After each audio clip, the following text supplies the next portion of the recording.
Marcando huellas en el nuevo milenio. La Conferencia Evangélica Pentecostés de las Asambleas de Dios de Nicaragua presenta Así marchan las Asambleas de Dios, ensanchando el reino de Dios en Nicaragua. Informaciones oficiales del Ejecutivo, Pastoral y Liderazgo Nacional de las Asambleas de Dios de Nicaragua, marcando huellas en el nuevo milenio.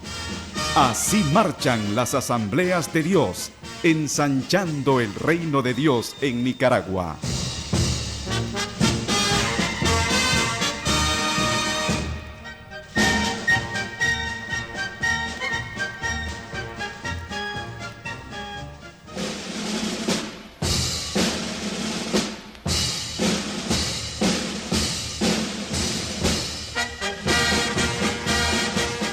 Que el Señor les bendiga, bienvenido a Así Marchan las Asambleas de Dios.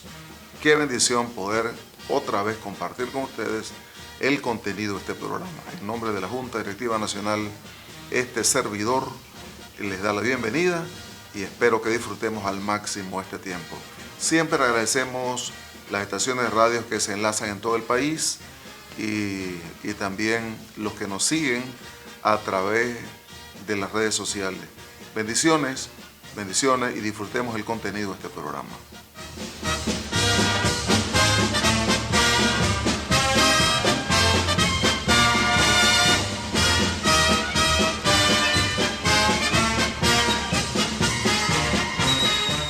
Continuamos con Así Marchan las Asambleas de Dios y esta vez tengo aquí conmigo, creo que por segunda o tercera vez, tercera, Pastor Alejandro Fernández, que por cierto agradezco muchísimo su presencia en el programa y en el país ya varias veces.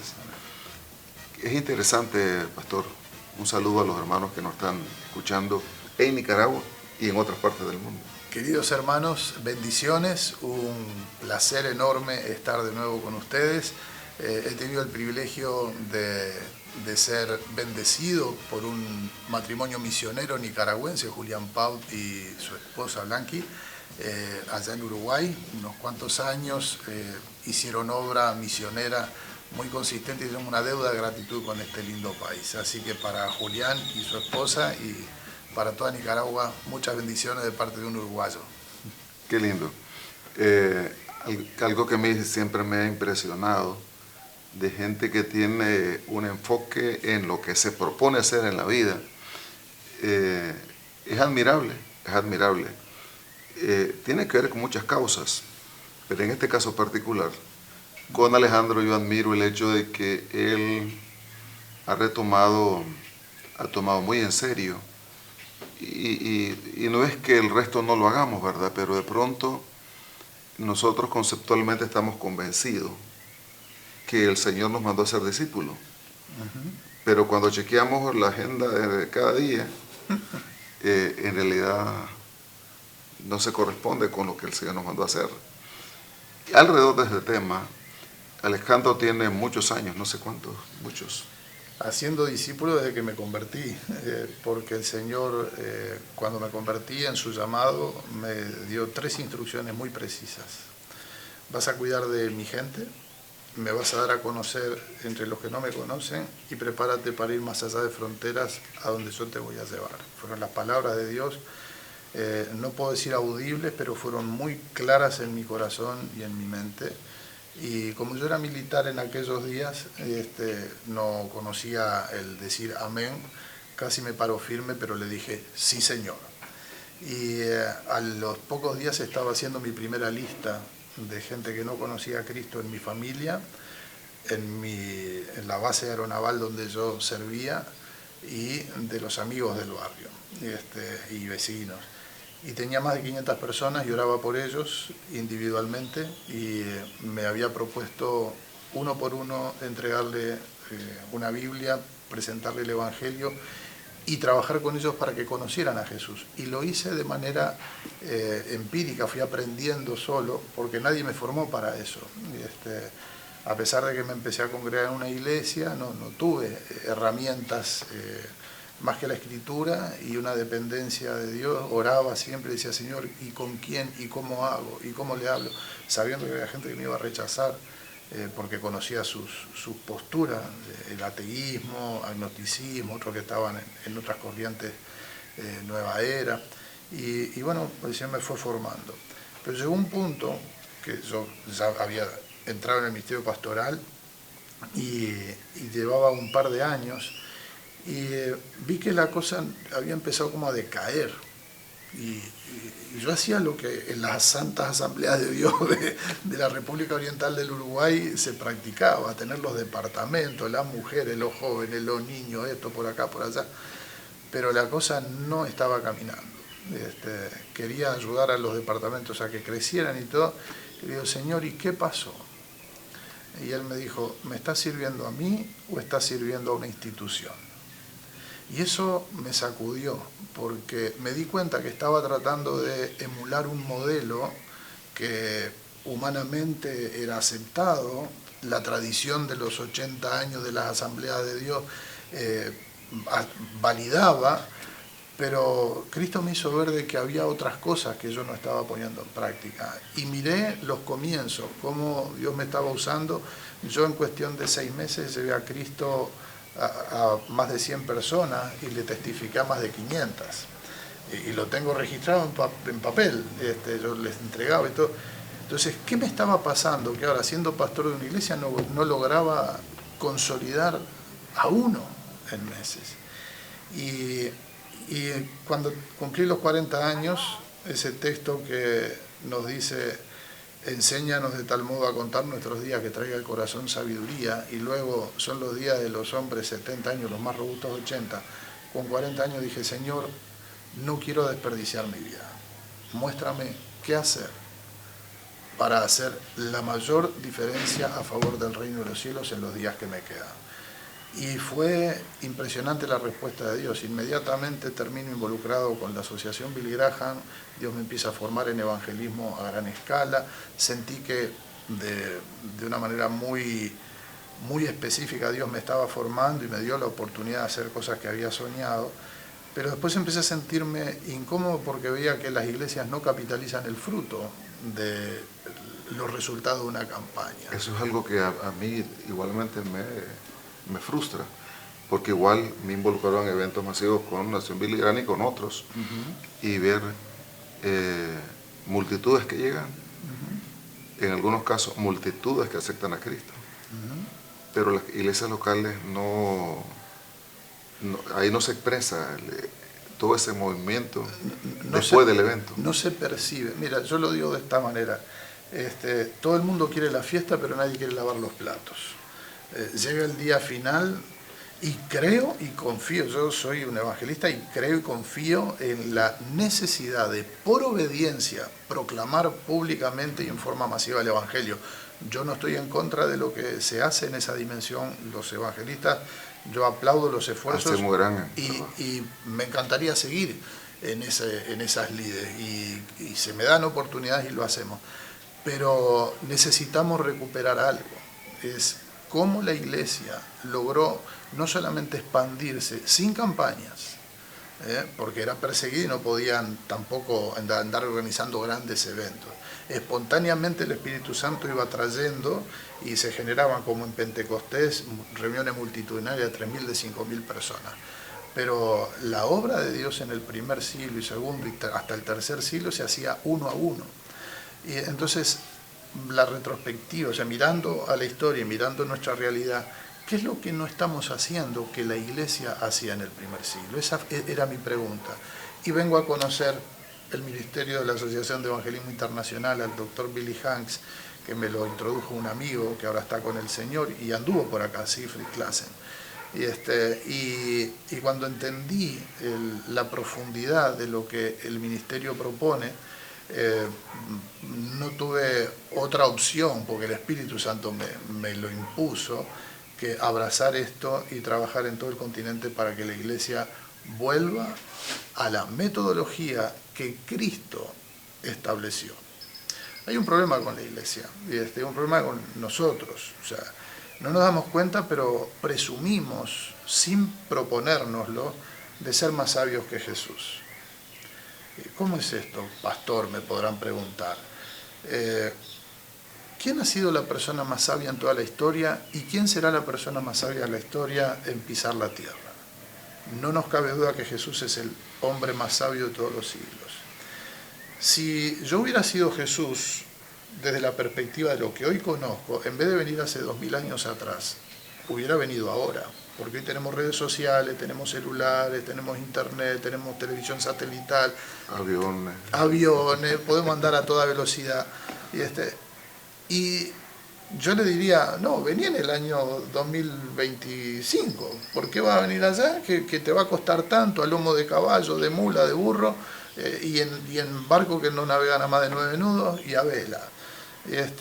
Sin embargo, Jesús vino en el primer siglo y yo tengo la convicción de que lo hizo porque si hubiera venido ahora, confiaríamos en la tecnología y no en el amor. Confiaremos en la tecnología y no en la obra personal. Y hoy tenemos 30% de los jóvenes que andan en las redes sociales que padecen de depresión. Entonces, las redes sociales, la virtualidad y todo eso acelera el conocimiento, pero no trae revelación, no produce profundidad. Porque para que los ríos de agua viva salten para vida eterna, como propone y dice el Señor, necesitamos un vínculo relacional profundo, serio, interesado, y no una relación superficial que simplemente hace una especie de marketing del Evangelio, pero no se involucra con el necesitado, institucionalizamos la resolución de los problemas en lugar de personalizar y transformarnos nosotros en esa resolución. Por ejemplo, las iglesias a veces tienen merenderos y los creyentes tercerizan y delegan esa responsabilidad de amar al prójimo como a nosotros mismos. Entonces damos dinero para que una organización les dé de comer. Pero el Señor le dijo a los discípulos, denle ustedes de comer. Y allí los organizan y les dan de comer. ¿Y qué pasa? Yo le puedo estar dando dinero a alguien, tengo el pan en la mano, voy por la calle y alguien me pide pan y digo, no, mira, estamos sirviendo leche y pan allí en tal lugar, anda a tal lugar. Pero el que ve a su hermano tener necesidad y no extiende su mano para bendecirlo, el Señor nos dijo que eso es pecado. Y la Iglesia ha industrializado la resolución de las situaciones que Dios nos ha propuesto atender y no estamos personalmente involucrados en la mayoría de los casos. Y creemos que el amar al prójimo es tarea de alguien a quien se le paga, porque hacer la obra de amor es de cada uno, no de una institución.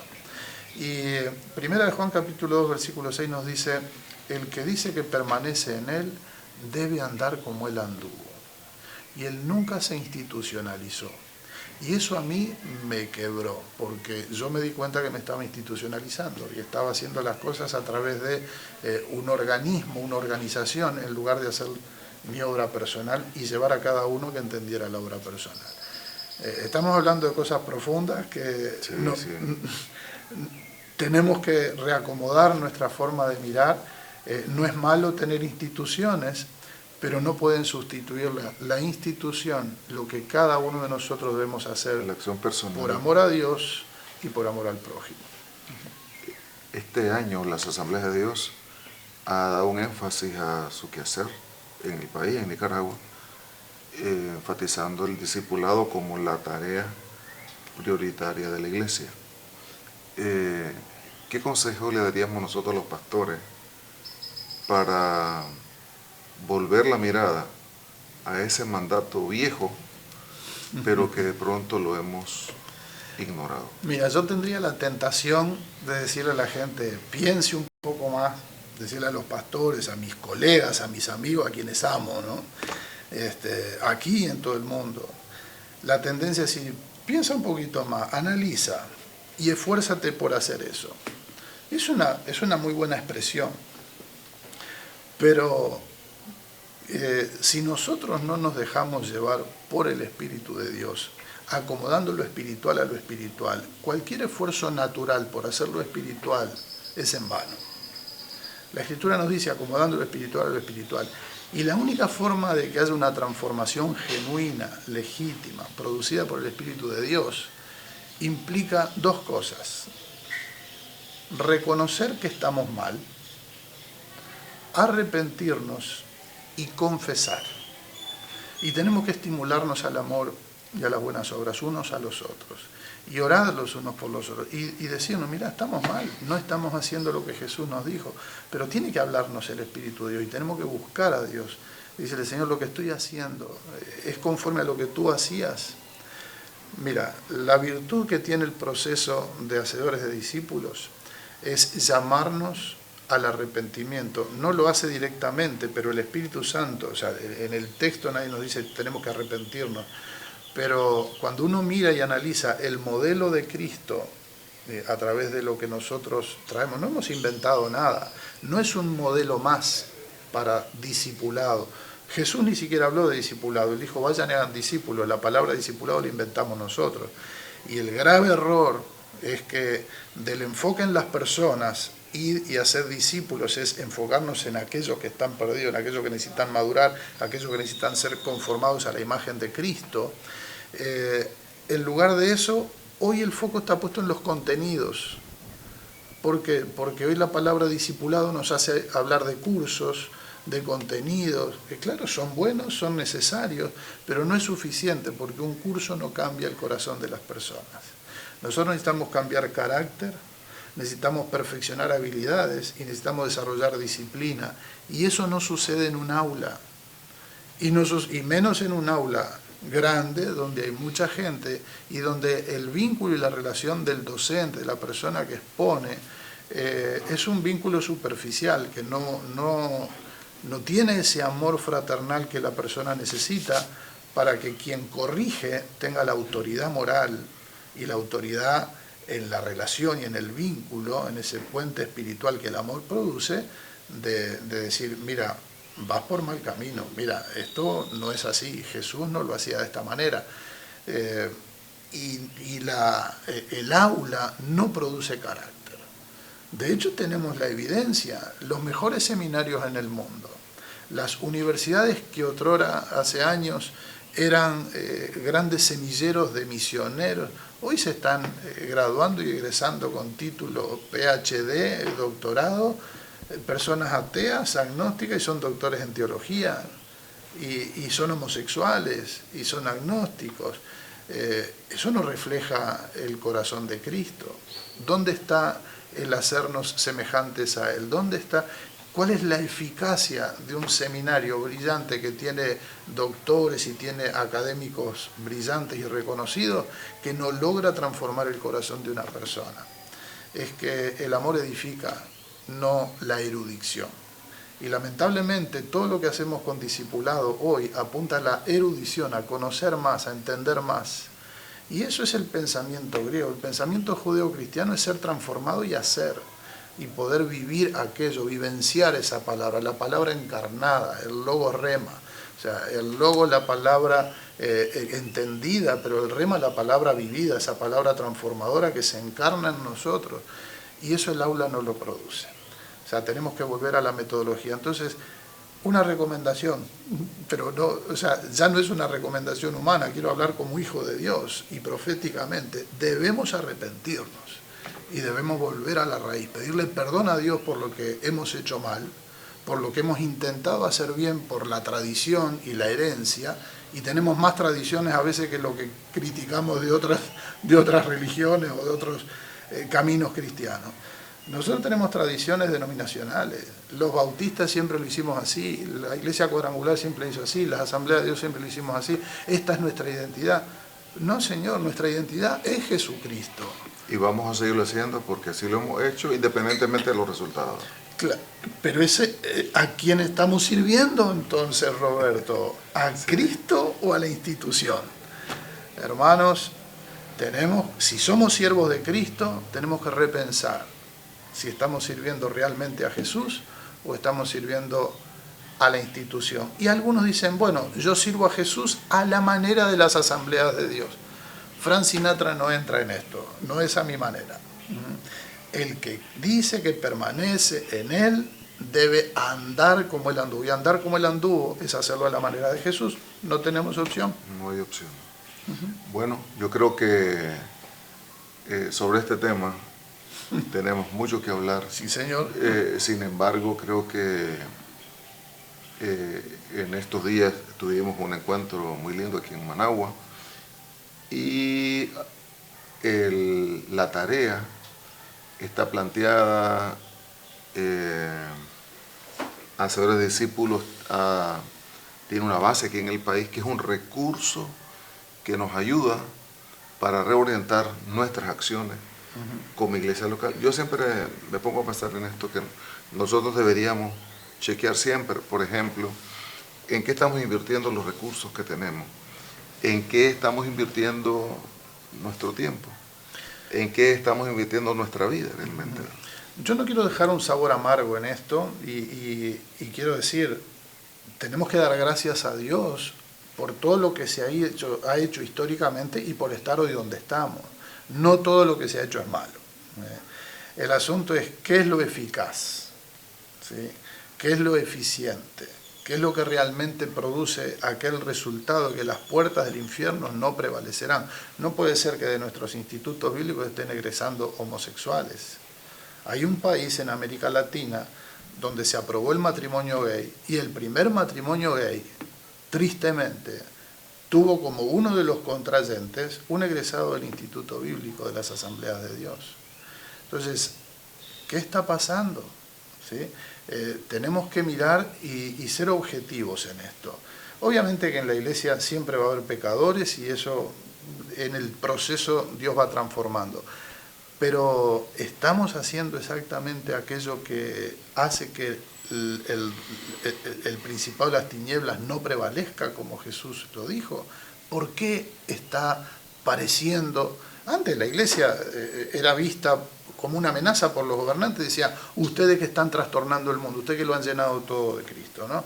Y hoy la iglesia dice, el mundo que nos ha llenado de su agenda. ¿Por qué? Precisamente porque hemos dejado de estar centrados en Cristo y en su metodología. Estamos haciendo las cosas a nuestra manera y poniendo el enfoque en cosas que son secundarias y no son fundamentales. Damos gracias a Dios por la iglesia que hoy tenemos. Damos gracias a Dios por estar donde estamos. Lo que hacemos es bueno, la iglesia predica bien y enseña bien, pero debe ministrar también el entrenamiento de habilidades. Enfocarse en la obediencia a la palabra, y esto es lo que desarrolla carácter. Y necesitamos establecer disciplina, que es lo que perpetúa esa permanencia del carácter cristocéntrico. Hacedor de discípulos no viene a competir ni desplazar nada de lo que la iglesia bien hace. El problema es como el escorbuto. El escorbuto es una enfermedad que se produce por la falta de vitamina C. Los navegantes del siglo XVI, cuando cruzaban el océano, pasaban semanas y hasta más de un mes navegando sin comer vegetales frescos o carne carne fresca que aporta vitamina C. Entonces empezaban las hemorragias, empezaban a sangrar los dientes, se caían los dientes, hematomas, y había gente que se moría antes de llegar a destino. Llegaban a destino, comían verduras frescas y se curaban, y no sabían cuál era el origen. La medicina ha descubierto que en realidad es una falta de vitamina C. Es muy sencillo de resolver, pero no la tenían, el conocimiento no daba. Hoy día la iglesia hace muy bien, navega y puede cruzar océanos, pero la gente se va muriendo en el camino por falta de vitamina HD, de no haber sido hecho discípulo de Jesucristo y haber sido hecho miembro, discípulo de una institución, miembro creyente, apegado al reglamento local, a la doctrina, a la declaración de doctrina institucional, pero no somos discípulos de Cristo, somos discípulos de una institución, somos miembros. Y Jesús no va a llevar miembros de instituciones al cielo, va a llevar discípulos de Jesús. Ni siquiera creyentes. Santiago nos advierte, ¿crees que Dios uno solo es? Bien hacéis, los demonios creen y tiemblan. Entonces, hoy nosotros tenemos que remirar, reobservar, repensar qué estamos haciendo. A ver si lo estamos haciendo a la manera de Jesús, si estamos haciendo discípulos de Jesús o estamos poniéndole una camiseta de la institución a la que pertenecemos. Sigamos predicando como lo hacemos, sigamos enseñando como lo hacemos, pero recordemos, tenemos que integrar de manera complementaria el entrenamiento. Hacedores de Discípulos viene a ayudar para generar esta transformación y estamos viendo resultados impresionantes en los lugares donde las iglesias lo están adoptando, con duplicación de membresía, con plantación de iglesia, con crecimiento. En 3 años una denominación en Costa Rica aumentó el 50% de discípulos, ya no de creyentes, ya no de miembros, ya cambiaron el lenguaje y el vocabulario. El obispo nacional de esa denominación me dijo: pastor, ya no hablamos de creyentes, ya no hablamos de miembros, ahora hablamos de discípulos. Y hemos pasado de 15.000 a 22.000 en 3 años, gracias a integrar la metodología que Jesús modeló y lo que nos proponen y ofrecen con Hacedores de Discípulos. Alejandro, un placer. Esperamos seguir hablando de este tema y en Nicaragua tenemos materiales, gente preparada para ayudarnos en este tema. Las Asambleas de Dios tienen un departamento nacional de evangelismo y discipulado y una persona a cargo de esa tarea, de tal modo que lo dicho aquí se le puede dar seguimiento en la práctica. Amén, y estamos para servir. Gracias, Alejandro. Dios te bendiga, un gusto, bendiciones, Nicaragua. Vamos a cantar que Él seguirá brillando a través de nuestras vidas.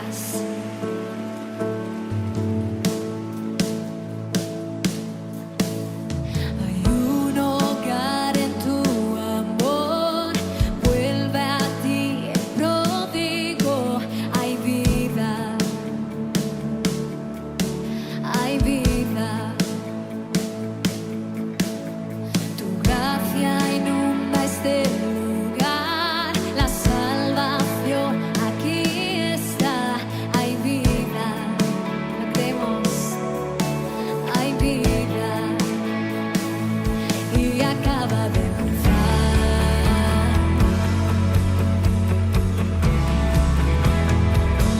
y acaba de empezar.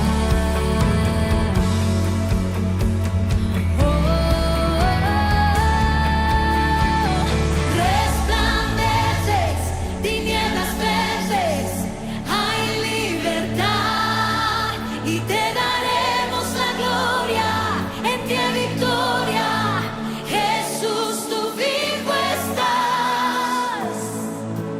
Su iglesia se une, tu iglesia se une en un clamor, queremos ver restauración, hay vida,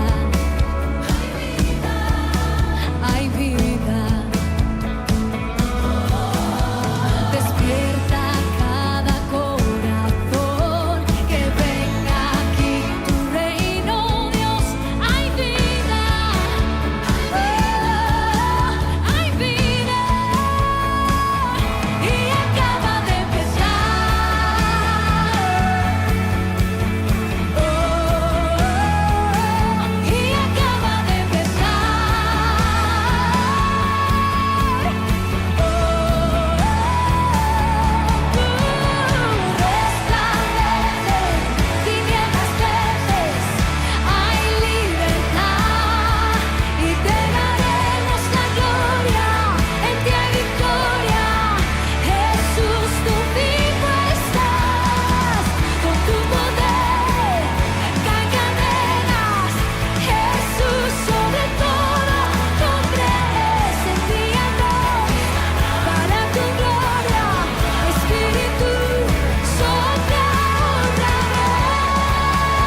gloria, iglesia.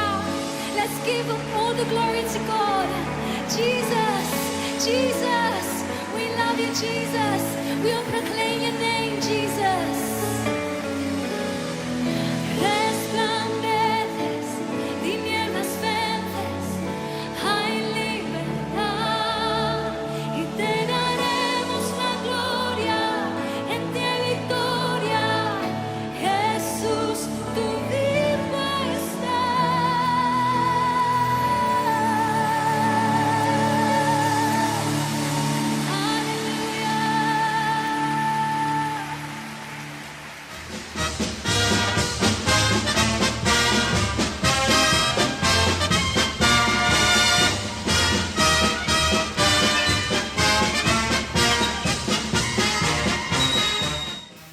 Continuamos con su programa Así Marcha en las Asambleas de Dios. Esta vez tengo en mi estudio al pastor, al conferencista Federico Martín Cadi. Él es un siervo del Señor de origen italiano y está con nosotros para bendecirnos con una propuesta que ya viéndolo de manera aterrizada es de muchísima bendición. Esta semana tuvimos en Ciuna, pero también en Managua, entrenando a pastores y ministrando a pastores y líderes. Él ha escrito un libro que es muy interesante, pero lo que me llama la atención de todo esto es que no se trata de una conferencia más. Se trata de poner en las manos de la pastoral de manera particular una propuesta que ayuda al creyente, a la iglesia, a vivir la vida cristiana en una perspectiva real, bíblica. De eso se trata, porque aunque es un enfoque nuevo, son verdades viejas que siempre han estado ahí en la palabra del Señor. Siervo, bienvenido a este programa. Muchas gracias, pastor. Buongiorno. Qué bueno tenerle con nosotros. En la experiencia tenida, a mí me gustó cómo especialmente al final de la jornada integra a las conferencias una manera muy particular de ministrar a la gente y ver testimonios vivos ahí mismo en la práctica, sin gritos, sin mucha bulla, el efecto en la vida de los seres humanos. Adelante, siervo. Sí, es un trabajo muy sobrenatural, suave, ligero, como el yugo de Cristo. Si no es suave y ligero, no es el yugo de Cristo. Y si no es el yugo de Cristo, ¿es el yugo de quién? Entonces, son años de buscar a Dios. Yo vengo de Italia, como explico siempre, por parte madre, ítalo-español, parte de padre, libanés-francés, pero nacido en Argentina, por eso tengo este acento. Mi infancia y la adolescencia fue en Argentina, y a 18 años empecé a viajar por el mundo. Y viví la mayor parte en Europa, principalmente en Italia. Y la cultura italiana, la cultura europea es muy racional. A diferencia de nosotros que somos más emotivos. El Espíritu Santo trabaja con las emociones, pero la palabra trabaja con la razón. Por eso es importante entender el trabajo racionalmente. El entender es lo que nos permite tener fruto. La Biblia dice que el que escucha la palabra y no la entiende, viene el diablo y te la roba. Porque la palabra produce la fe, que resiste al diablo y el diablo huye. Del otro lado, el que comprende produce 30, 60 o 100. Y la comprensión es muy importante. Por eso este trabajo está basado en lo que es la comprensión. ¿La comprensión de qué cosa? En primer lugar, el orden de Dios. La primera prédica de Jesucristo la encontramos en Lucas 4, 18. Jesucristo en la potencia, lleno de la potencia de Dios. Lo primero que hace con la potencia de Dios es abre Isaías 61, versículo 1 adelante, dice: el Espíritu está sobre mí y me ungió. Número 1, para predicar, salvación. 2, sanar corazones rotos, sanidad del alma. 3, librar los oprimidos, liberación. 4, abrir los ojos a los ciegos, sanidad física. Este es el orden de Dios. Dios es un Dios de orden. Y si queremos demostrar los resultados de Dios, porque no basta solo predicar, necesitamos demostrar que la palabra de Dios es la verdad. Necesito seguir el orden de Dios para tener los resultados de Dios. Por eso, la primera cosa que necesitamos es, después de la salvación, la sanidad del alma. De la sanidad del alma se pasa a la liberación. Porque yo aplico Marcos 16 y tomo autoridad sobre el demonio. Y lo echo forcejeando, porque si yo no le quito el derecho, ese es el motivo por el cual se manifiesta el demonio.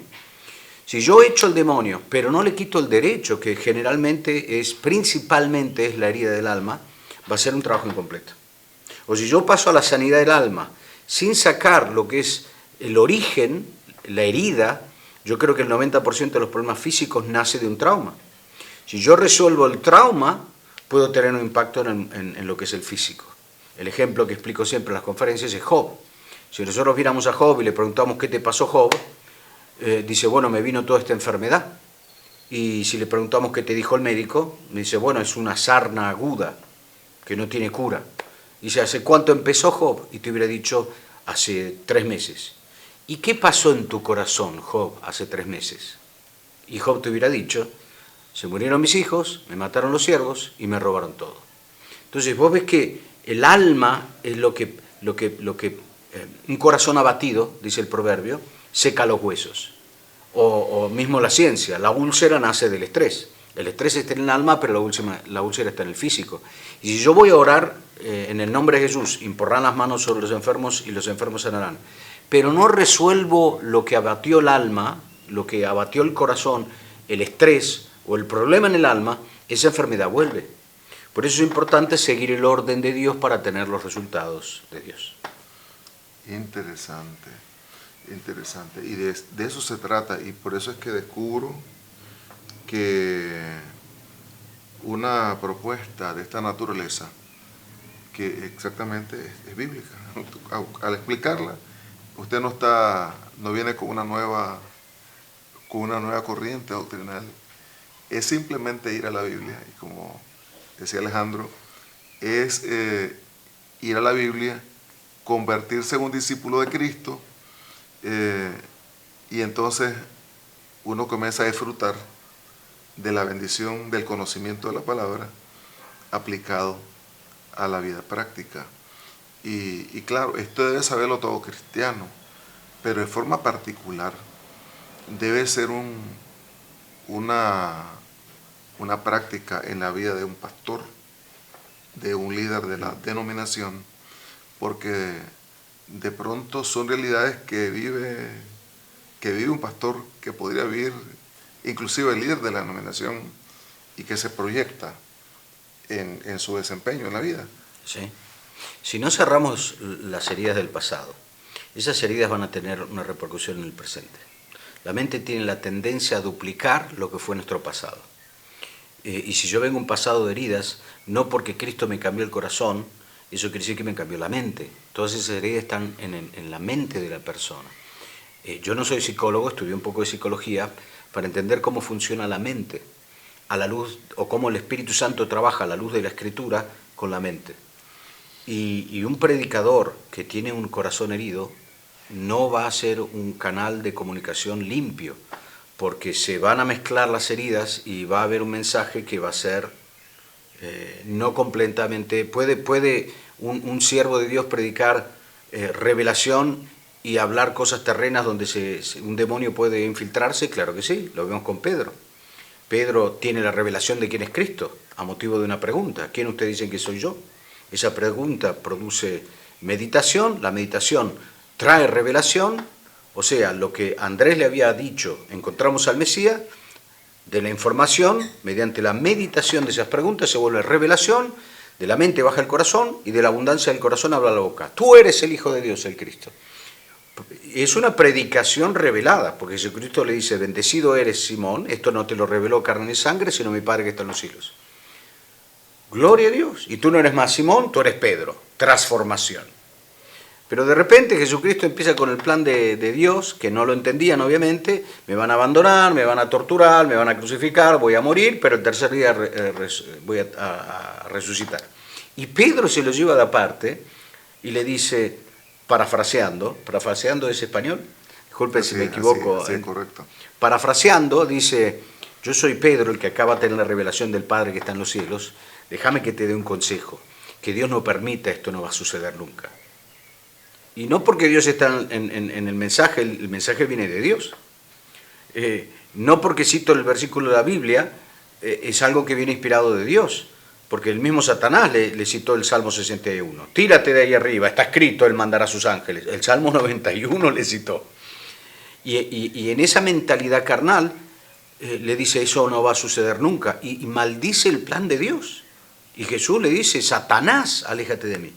Es decir, que puede un predicador predicar con la unción un mensaje de Dios y infiltrarse el diablo en el mensaje con algo carnal. Claro que sí, lo vemos en la Biblia. Pero ¿cómo se infiltra eso? Bueno, generalmente a motivo de las heridas, son los puntos de fuerza del diablo. Entonces, es importante recibir lo que es una sanidad del alma. Todas las heridas están en nuestro subconsciente. La mente la podemos dividir en tres partes, la parte consciente, la parte subconsciente y la parte inconsciente. La parte consciente es donde está el logos, es donde está la información. Todo lo que estudié en la escuela bíblica, todo lo que yo pienso que soy, todo lo que te voy a poner en Facebook, lo que yo creo que soy o lo que yo quisiera ser. No vas a poner en Facebook la foto apenas recién despertado en la mañana, todo greñudo, vas a poner esa foto con filtro. Y con la parte consciente tú dices, Jesús, yo por ti doy la vida, conscientemente. Pero el verdadero yo está en el subconsciente, que es la parte donde está la emotividad, las emociones. Es donde cuando canta el gallo, ahí me doy cuenta quién soy verdaderamente. Que en realidad no soy lo que yo creía que era, sino que, lo negué 3 veces antes de cantar el gallo. Eso es lo que está en el subconsciente. Y el subconsciente, donde realmente estamos yo, no hay ninguna ciencia, no hay psicólogo, no hay nadie que pueda entrar ahí. Solo el Espíritu Santo puede entrar ahí. Y a veces nosotros pensamos que perdonamos, sobre todo cuando somos ministros. Y uno dice, bueno, vamos a cerrar las heridas del pasado. Y enseguida, racionalmente, con la parte consciente, te digo, pero yo ya hice el retiro espiritual, yo ya proclamé, yo ya decreté.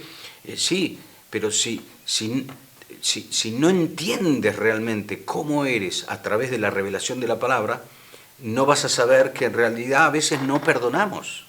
Por eso es tan importante permitir al Espíritu Santo de entrar en el subconsciente y traer a la luz esas cosas que todavía no cerramos, que dan derecho a los demonios vencidos.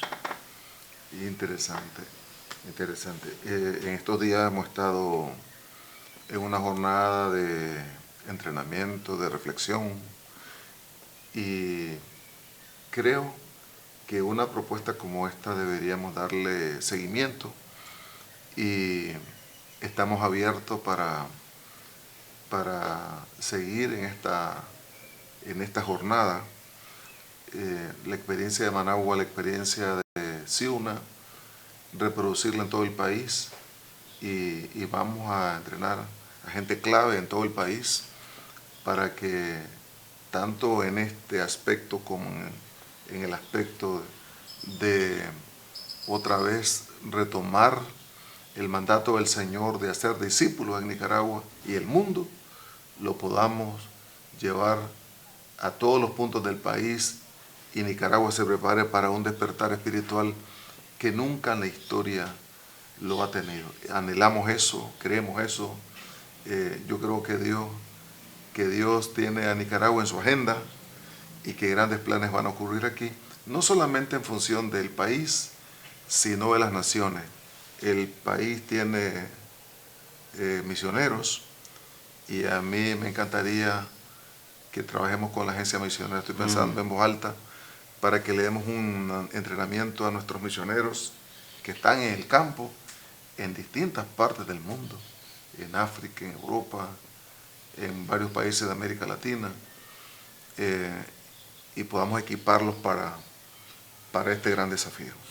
Bueno, tú no lo sabes esto, pero nosotros estamos por tener una estructura de 20.000 metros cuadrados en concesión gratuita en la isla de Cerdeña, Italia, donde nuestro deseo es recibir misioneros estuve en Panamá en el evento latinoamericano para misioneros, donde estaban las asociaciones más importantes de misioneros, y ahí descubrí que el 75% en Europa de los misioneros que vienen fracasan.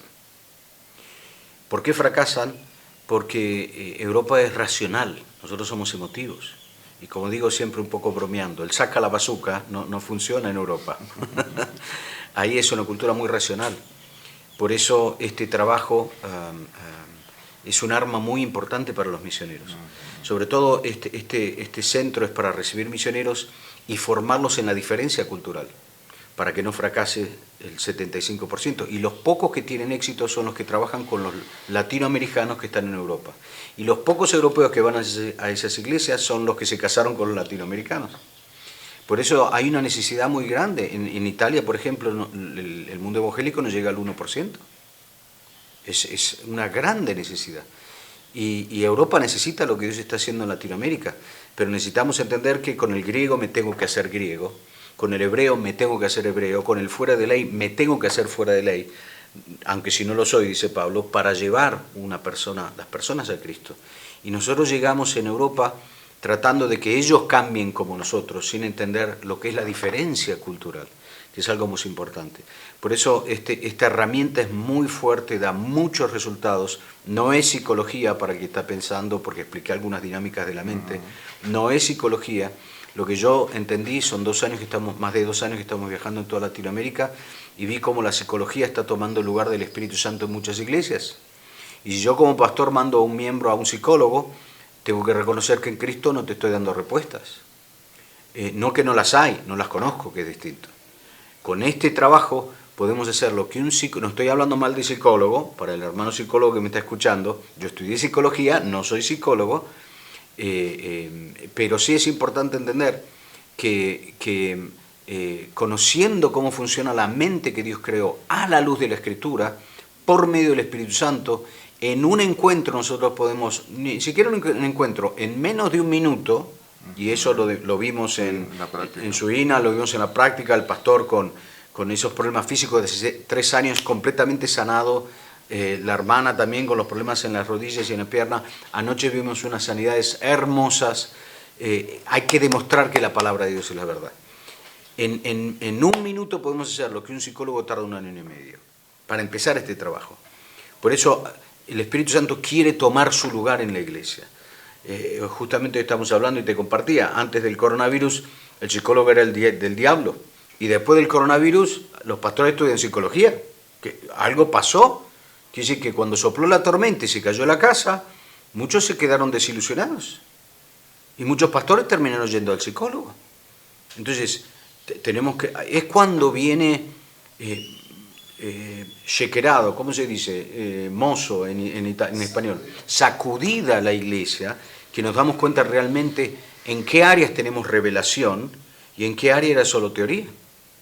Por eso es importante, y más allá de eso, en los últimos tiempos, el conocimiento aumentará.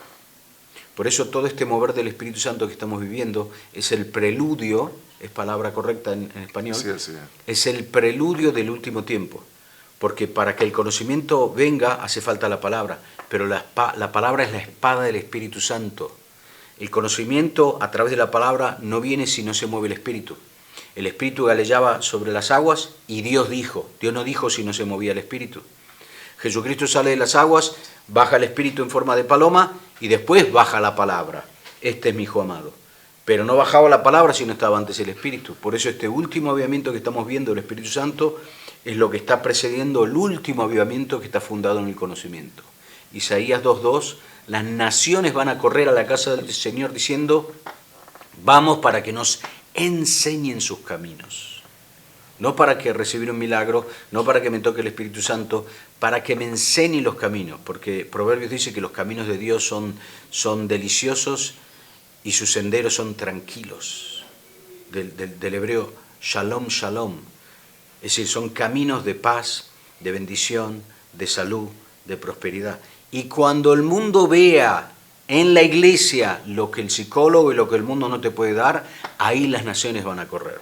Por eso tenemos que llegar, estamos llegando ya en esos últimos tiempos, y esta es una herramienta fundada en el conocimiento de la Biblia que te va a dar muchos resultados para tu iglesia, para las denominaciones. Hay que permitir que el Espíritu Santo lleve de nuevo la iglesia. Ahora, es importante subrayar esto. La sanidad del alma, la liberación y la sanidad física es el 5% de la vida de un creyente. El 95% es ser un discípulo. Esa es la parte más importante. Pero sí tengo que decir que un discípulo sano va a tener mucho más impacto que un discípulo que todavía vive con las heridas del pasado. Qué lindo, qué maravilloso. Cuando hablaba de las crisis, en realidad creo que las crisis son las oportunidades que Dios nos permite para que salga a luz lo que en esencia somos, ¿verdad? Porque a veces uno cree que es lo que no es. Y con las crisis aflora esto.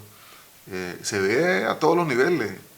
Se ve, por ejemplo, en la pandemia, pero también se ve en las dificultades que uno enfrenta en la vida, aún de pastores que uno considera que somos fuertes, que somos sabios, que tenemos la experiencia, pero las crisis nos dicen en realidad dónde estamos. Y yo creo que una propuesta como esta nos ayuda a poder caminar de forma correcta. Federico, gracias por este tiempo. Gracias a usted, pastor. Que Dios le bendiga y gracias por invertir su vida. Igual, Alejandro, si no está escuchando todavía, queremos agradecerle por invertir sus vidas en esto. En realidad creo que Nicaragua y el mundo necesita volver a la palabra del Señor, a vivirla de la forma que tenemos que vivirla para poder experimentar ese gran despertar espiritual que tanto anhelamos previo al retorno de Cristo a la tierra. Gracias, que Dios le bendiga.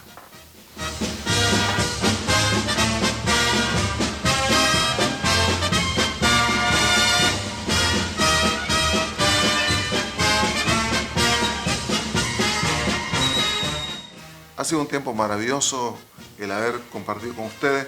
Espero que el contenido del programa les bendiga y que este domingo usted se prepare para ir a la casa de Dios con la determinación de ver la mano de Dios obrando en su vida, pero también le recordamos que no vaya solo a la casa del Señor. Invite a un amigo, invite a una familia para que disfrute de este tiempo maravilloso. Que Dios le bendiga y nos reencontramos el próximo domingo, si el Señor así nos lo permite. Marcando huellas en el nuevo milenio. La Conferencia Evangélica Pentecostés de las Asambleas de Dios presentó Así marchan las Asambleas de Dios, marcando huellas en el nuevo milenio.